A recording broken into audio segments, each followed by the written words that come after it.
අපි අද කතා කරන්න යන්නේ අන්තර්ජාලයටම හිතන්න පුළුවන්, තර්ක කරන්න පුළුවන් මුලයක් ලබා දෙන තාක්ෂණයක් ගැන. ඒ කියන්නේ දැනටමත් වෙබ් එකේ තියෙන දත්ත පාවිච්චි කරලා ඒකෙන් අලුත්ම දැනුමක්, අලුත් සම්බන්ධතා හොයාගන්නේ කොහොමද කියන එක ගැනයි මේ විග්‍රහය. හරි. අපි මෙන්න මේ ප්‍රශ්නෙන්ම පටන් ගමු. වෙබ් එක කියන්නේ දත්ත වලින් පිරුණු මහා සාගරයක් වගේ. ඒක අපි හැමෝම දන්නවා.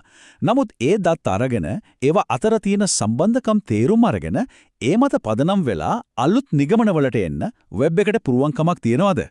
අන්න ඒක තමයි අපි අද හොයලා බලන්න යන ලොකුම අභියෝගය. මේ බලන්න. මේ තමයි සිමැන්ටික් වෙබ් ස්ටැක් එක. මෙතන පේනවා අපිට දත්ත ගබඩා කරන්න RDF වගේ තාක්ෂණයන් තියෙනවා.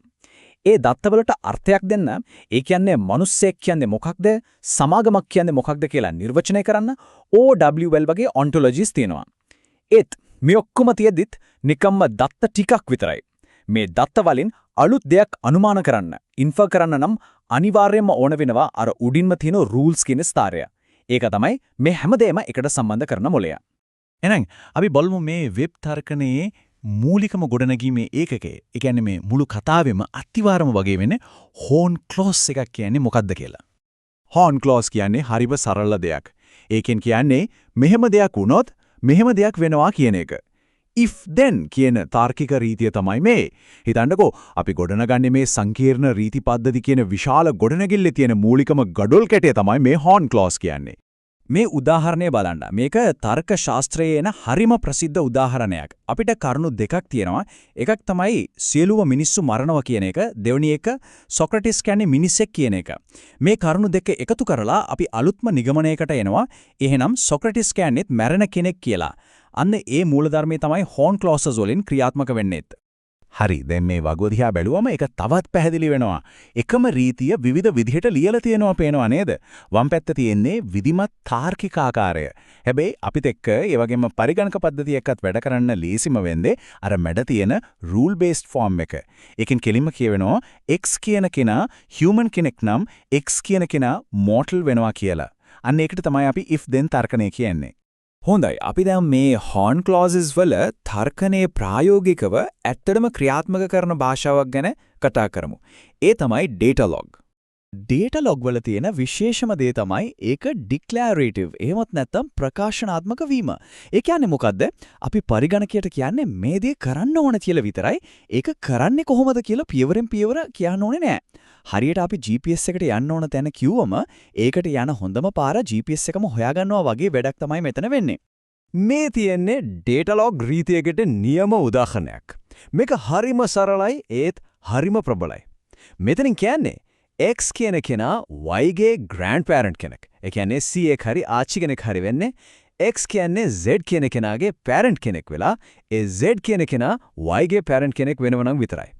බලන්න parent child කියන දත්ත දෙකක් පාවිච්චි කරලා grandparent child කියන අලුත්ම සම්බන්ධතාවයක් කොච්චර ලේසියෙන් අනුමාන කරනවද කියන.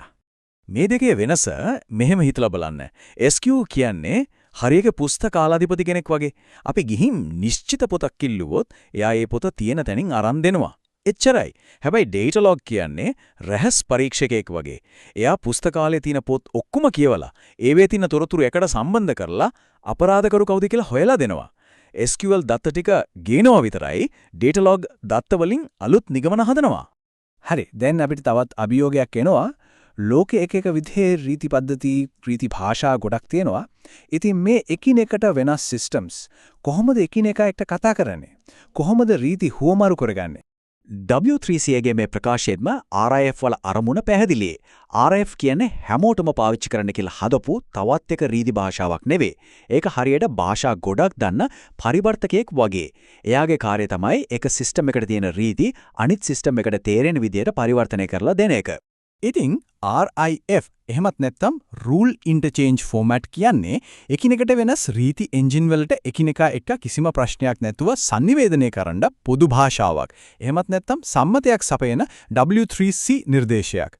මේකෙන් වෙන්නේ පද්ධති අතර අන්තර්ක්‍රියාකාරීත්වය. ඒ කියන්නේ එකට වැඩ කිරීමේ හැකියාව ගොඩක් වැඩි දියුණු වෙන එක. RIF වල ප්‍රධාන වර්ග එහෙමත් නැත්නම් උපභාෂා තුනක් තියෙනවා විවිධ අවශ්‍යතාවලට ගැලපෙන්න. කෝ ඩයලෙක්ට් එක තමයි ගොඩක් සිස්ටම්ස් වලට පොදු මූලිකම කොටස. BLD එක තර්කණය මත පදනම් වුණු පද්ධතිවලටත් PRD එක if condition then action වගේ ක්‍රියාකාරී රීති තියෙන පද්ධතිවලටත් විශේෂයෙන්ම නිර්මාණය වෙලා තියෙනවා. හොඳයි දැන් තමයි වැදගත්ම කොටස. අපි මේ කතා කරපු කෑලි ඔක්කොම එකට එකතු කරලා බලමු. සිමැන්ටික් වෙබ් එකේ සම්පූර්ණ චිත්‍රය හදාගන්න RIF, RDF සහ OWL කියන මේ තුන එකට සම්බන්ධ වෙන්නේ කොහොමද කියලා. මේ දෙකේ වෙනස හරියටම තේරුම් ගන්න එක හරිම වැදගත්. මෙහෙම හිතන්න OWL කියන්නේ හරියට ඩික්ෂනරි එකක් වගේ. ඒකෙන් දෙමාපියන් කියන්නේ කවුද, සහෝදරයා කියන්නේ කවුද වගේ වචනවල තේරුම් නිර්වචනය කරනවා. ඊට පස්සේ RIF ඒ වචන පාවිච්චි කරලා සෑම දෙමාපියෙක්ම වැඩිහිටියෙක් වගේ වාක්‍ය ඒ කියන්නේ රීති ගොඩනගනවා. OWL වචනමාලාව දෙනවා, RIF ඒ වචන වලින් තර්ක කරනවා. ඉතින් මේ තාක්ෂණයන් තුනම එකට එකතු වෙලා වැඩ කරන්නේ මෙහෙමයි. මුලින්ම RDF වලින් අමුදත්ත ටික ගබඩා කරනවා. ඊළඟට OWL වලින් ඒ දත්තවලට අර්ථයක්, સંદર્ભයක් දෙනවා. අන්තිමටම RIF වලින් රීති පාවිච්චි කරලා අර දත්ත සහ ඒවේ අර්ථයන් මත පදනම්ව කලින් කොහෙවත් නොතිබුණු අලුත්ම දෙනුමක් සහ සම්බන්ධතාව සොයා ගන්නවා. මේක ඇත්තටම හරිම බලවත් සංකලනයක්. හරි. මේ ඔක්කොම තාක්ෂණික කතා. ඒත් මේකෙන් ඇත්තටම අපේ ජීවිතයට මොකක්ද වෙනසක් වෙන්නේ? මේ සංකල්ප සැබෑ ලෝකයේදී ප්‍රායෝගිකව වැදගත් වෙන්නේ කොහොමද කියලා අපි දැන් බලමු. මේ බලන්න සෞඛ්‍ය ක්ෂේත්‍රයේ රක්ෂණ ඔප්පුවක තියෙන සංකීර්ණ නීති ඔක්කොම සිස්ටම් එකකින්ම චෙක් කරලා කෙනෙක්ට සුදුසුකම් තියෙනවද කියලා තප්පර ගානකින් කියන්න පුළුවන්. නීති ක්ෂේත්‍රයේ බ්‍රිතාන්‍ය ජාතිකත්ව පනත වගේ සංකීර්ණ නීති පද්ධතියක් පරිගණකයට තීරුම් කරවලා නීතිමය තර්ක කරන්න පුළුවන්. ව්‍යාපාරවල සංකීර්ණ රීති ක්‍රියාත්මක කරන්න මේ හැම දෙයකටම රීති පාදක පද්ධතිය අද වෙනකොටත් භාවිතා වෙනවා. මේකෙන් පේනව නේද වෙබ් එකට තර්ක කරන්න පුරුවන් වීමේ ප්‍රායෝගික වටිනාකම? ඉතින් අවසාන වශයෙන් හිතන්නට දෙයක් ඉතුරු වෙනවා. කෘත්‍රිම බුද්ධිය එන්නෙනම දියුණු වෙන මේ කාලයේ Taman සතු දත්ත මත පදනම්ව ස්වාධීනව තර්ක කරලා අලුත් නිගමනවලට එන්න පුරුවන් වෙඩ්බෙඩවියක් අනාගතයේ අපි දකින AI පද්ධතිවල අත්තිවාරම බවට පත් වෙන්න ඉඩ තියෙනවද? ඒක තමයි මේ තාක්ෂණයන් අපිට විවර කරන අනාගතය.